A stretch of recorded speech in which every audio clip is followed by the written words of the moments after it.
Vacuum cleaner का। ये cleaner programmed paths और क्लीनिंग पैटर्न्स के हिसाब से काम करता है। अगर घर में कुछ अनएक्सपेक्टेड जैसी कोई चीज आ जाए या कोई बड़ा ऑब्स्टिकल या कुछ बिखरा हुआ लिक्विड हो तो क्लीनर शायद उस सिचुएशन को ठीक से हैंडल नहीं कर पाएगा, क्योंकि उसका एल्गोरिदम उस तरह के सिनेरियोज के लिए डिजाइन नहीं किया गया होता है। आजकल बहुत सी companies automated customer service systems का यूज करती हैं। ये सिस्टम्स प्री प्रोग्राम्ड रिस्पॉन्सेज से कंप्यूटर्स के क्वायरीज का जवाब देते हैं, लेकिन जब कस्टमर का सवाल या समस्या थोड़ा कॉम्प्लेक्स होता है, जिसे प्री डिफाइंड स्क्रिप्ट्स में कवर नहीं किया गया हो, तो सिस्टम असरदार जवाब नहीं दे पाता। यहाँ इंसानी कस्टमर सर्विस रिप्रेजेंटेटिव की जरूरत पड़ती है, जो उस सिचुएशन को समझकर अच्छे से हैंडल कर सकते हैं। एजुकेशनल सॉफ्टवेयर भी एक तरह से उदाहरण है इस चीज का। ये प्रोग्राम्स स्टूडेंट्स को पढ़ाई में मदद करते हैं, लेकिन अगर स्टूडेंट कोई ऐसा सवाल पूछ ले जो प्रोग्राम में नहीं है, तो सॉफ्टवेयर उसका सही जवाब नहीं दे सकता।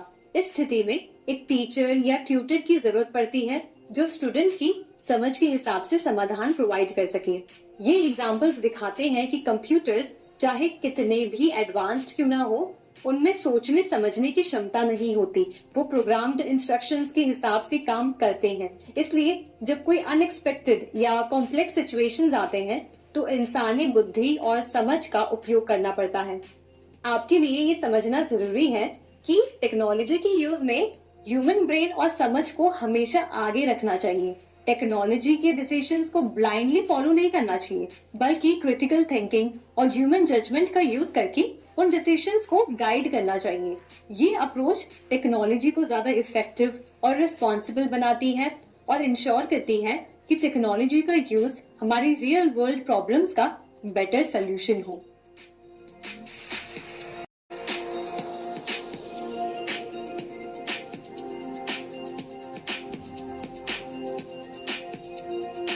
कंप्यूटर किस तरह से अलग अलग जगहों में काम आता है। सबसे पहले घर में कंप्यूटर का उपयोग। पहला पॉइंट, स्कूली बच्चों के लिए होमवर्क। अगर आप स्कूल या कॉलेज में हैं, तो आप हर तरह के स्कूल के प्रोजेक्ट्स के लिए कंप्यूटर का यूज जरूर कर रहे होंगे। चाहे किसी टॉपिक पर रिसर्च करना हो या किसी टॉपिक पर पावर पॉइंट प्रेजेंटेशन बनानी हो या पढ़ाई करनी हो, हर तरह से कंप्यूटर आजकल की एजुकेशन सिस्टम का एक बहुत इंपॉर्टेंट हिस्सा बन गया है। मैं आज जब अपने छोटे भाई बहनों को देखती हूँ जो स्कूल में हैं, तब सोचती हूँ कि उनका एजुकेशन सिस्टम कैसे पूरी तरीके से आज कंप्यूटर्स पर डिपेंडेंट है। और लॉकडाउन के समय में चाहे कोई स्कूल का बच्चा हो या कॉलेज का बच्चा, हम सब जानते हैं कि सब कोई ऑनलाइन क्लासेस पे डिपेंडेंट थे और ऑनलाइन क्लासेस के लिए वो कंप्यूटर यूज करते थे या मोबाइल फोन यूज करते थे। दूसरा पॉइंट है एंटरटेनमेंट। दूसरी चीज जहां हमारे घरों में कंप्यूटर बहुत ही जोरों शोरों से यूज होता है, वो है मनोरंजन के लिए। अब इसके बारे में मुझे ज्यादा बात करने की जरूरत नहीं है, क्योंकि हम सब जानते हैं कि मनोरंजन के लिए हम कंप्यूटर का किस तरीके से उपयोग करते हैं। म्यूजिक सुनने के लिए और गेम्स खेलने के लिए, मूवीज देखने के लिए, हर तरह के मनोरंजन के लिए हम एक मशीन का यूज करते हैं, जो है कंप्यूटर। तीसरा पॉइंट है सोशल मीडिया। शायद ही हम में से कोई ऐसा होगा जो आज सोशल मीडिया पर ना हो। अगर ट्विटर पर अकाउंट नहीं है तो इंस्टाग्राम पर होगा, इंस्टाग्राम पर नहीं है तो फेसबुक पर जरूर होगा। और आज चाहे दुनिया में किसी से भी कनेक्ट करना हो, आपको बस अपना फोन खोलना है और फ्रेंड रिक्वेस्ट भेजनी है, या तो फिर अपने कंप्यूटर पर लॉग इन कर सोशल मीडिया अकाउंट्स यूज करने हैं। आज इतना आसान है। चौथा और आखिरी पॉइंट है नॉलेज। आज किसी भी चीज के बारे में जानकारी लेनी है तो बस एक क्लिक के जरिए हम A to Z सारी इंफॉर्मेशन अपने कंप्यूटर स्क्रीन पर देख सकते हैं। चाहे कुकिंग सीखनी हो, साइंस के रिलेटेड कोई भी इनोवेशन के बारे में सीखना हो या जानना हो, या बिजनेस के बारे में जानना हो कि कैसे शुरू कर सकते हैं, आज सब कुछ कंप्यूटर के माध्यम से अवेलेबल है। और आज आप इंटरनेट पर चले जाइए तो कितने तरह की वेबसाइट्स आपको मिल जाएंगे, कुकिंग, साइंस से रिलेटेड या फिर टेक से रिलेटेड, जो आपको कोई ना कोई इन्फॉर्मेशन प्रोवाइड करते हैं। तो इस तरीके से कंप्यूटर हमारी जानकारी प्राप्त करने के लिए एक बहुत ही जरूरी माध्यम बन गया है। अब देखते हैं शिक्षा के क्षेत्र में कंप्यूटर का उपयोग। सबसे पहला पॉइंट है स्मार्ट क्लास। आज से 15-20 साल पहले हमारे क्लासरूम्स कैसे हुआ करते थे। एक ब्लैक बोर्ड होता था और टीचर्स उसी पे पढ़ाया करते थे। पर आजकल चीज कुछ अलग हो गई है। आज क्लासरूम्स में प्रोजेक्टर्स लगे होते हैं, स्क्रीन होती है जिसपे टीचर्स वीडियोस और इमेजेस दिखाते हैं किसी भी टॉपिक से रिलेटेड। और आज बच्चे घर जाकर उसी ऑनलाइन क्लासेस को अपने कंप्यूटर पर या फोन पे देख सकते हैं। तो समझिए कि इस स्मार्ट क्लास के माध्यम से, कंप्यूटर के माध्यम से आज एजुकेशन सिस्टम कितना आसान हो गया है। बच्चे किसी भी टॉपिक को बहुत ही एक एंटरटेनिंग तरीके से समझ सकते हैं। दूसरा पॉइंट है ऑनलाइन एजुकेशन। आप अभी मुझे अपने कंप्यूटर या फोन के स्क्रीन पर इस ऑनलाइन कोर्स को देख रहे हैं, ये भी एक ऑनलाइन एजुकेशन है।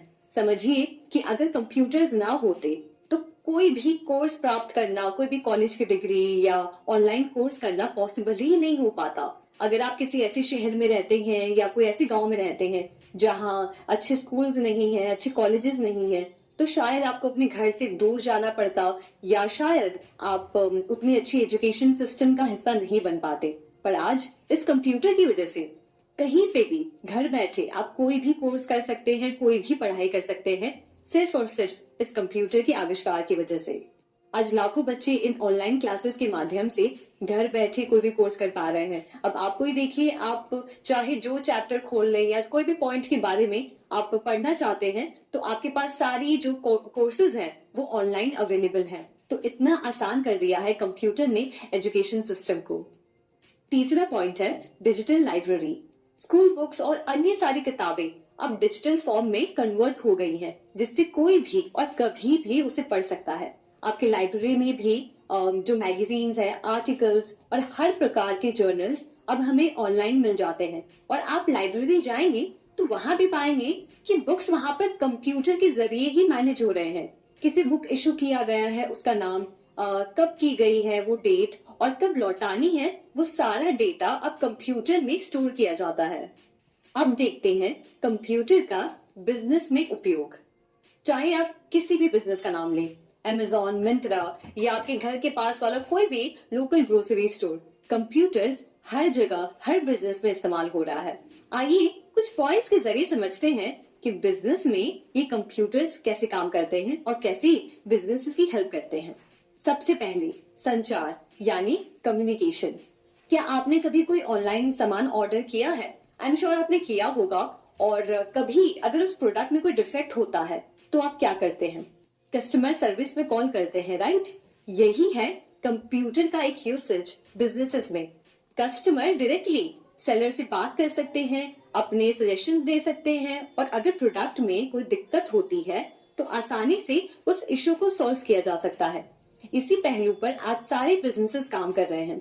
आपके प्रोडक्ट को लेकर कोई भी शिकायत हो या कोई भी परेशानी हो, आप डायरेक्टली बिजनेसेस को मेल भेज सकते हैं, आप अपनी बात उन्हें लिख सकते हैं, उनसे कॉल पर कनेक्ट कर सकते हैं, और एक रिलेशनशिप भी इससे कस्टमर और बिजनेसेस के बीच में भी बिल्ड होता है। अगर आप अभी कोई जॉब कर रहे हैं तो इजीली अपने मैनेजर के साथ कनेक्ट कर सकते हैं मीटिंग्स के लिए या कोई भी डिस्कशन के लिए। इससे बिजनेसेस, ऑफिसेस के वर्क कल्चर को काफी स्मूथ बना दिया है।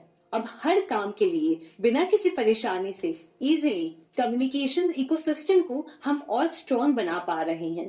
कंपनीज गूगल मीट, स्काइप पर मीटिंग्स अरेंज करती हैं, जिससे हर एम्प्लॉय कहीं से भी अटेंड कर सकता है और काम का नुकसान नहीं होता है। ऐसे और भी एरियाज में कंप्यूटर कम्युनिकेशन को सुधार रहा है। दूसरा पॉइंट, सेल्स और मार्केटिंग। एक बड़े बिजनेस की बात करें और या एक छोटे बिजनेस की बात करें, उनके प्लान्स को अप्लाई करने में कंप्यूटर एक बहुत ही इंपॉर्टेंट भूमिका प्ले करता है। सेल्स को ट्रैक करने के लिए अलग अलग टूल्स आज मार्केट में हैं, जिन टूल्स पर इजीली आप अपने सेल्स की रिकॉर्ड रख सकते हैं और पूरे सेल्स वर्कफोर्स को मैनेज भी कर सकते हैं। वेबसाइट बनाना, अपने बिजनेस के डिजिटल एड्स क्रिएट करना, सब कुछ आप कंप्यूटर पे कर सकते हैं। आपके भी फ्रेंड सर्कल या रिलेटिव में कोई होगा जिनका बिजनेस ऑनलाइन हर जगह सेटअप है। उनके एड्स फेसबुक पे, इंस्टाग्राम पर चल रहे होंगे, जिसकी वजह से वो इतने कंपटीशन में भी हजारों लोगों तक अपने प्रोडक्ट को पहुंचा पा रहे हैं, उसकी जानकारी शेयर कर पा रहे हैं। ई कॉमर्स बिजनेस ऐसे ही ग्रो हुआ है। हम आज दुकानों पर जाकर शायद कम शॉपिंग कर रहे हैं। आज बिजनेसेस और ग्राहक दोनों ही ऑनलाइन अवेलेबल हैं, और इससे सोसाइटी को बहुत फायदा हुआ है। घर बैठे आप अपनी मनपसंद चीज ऑर्डर कर सकते हैं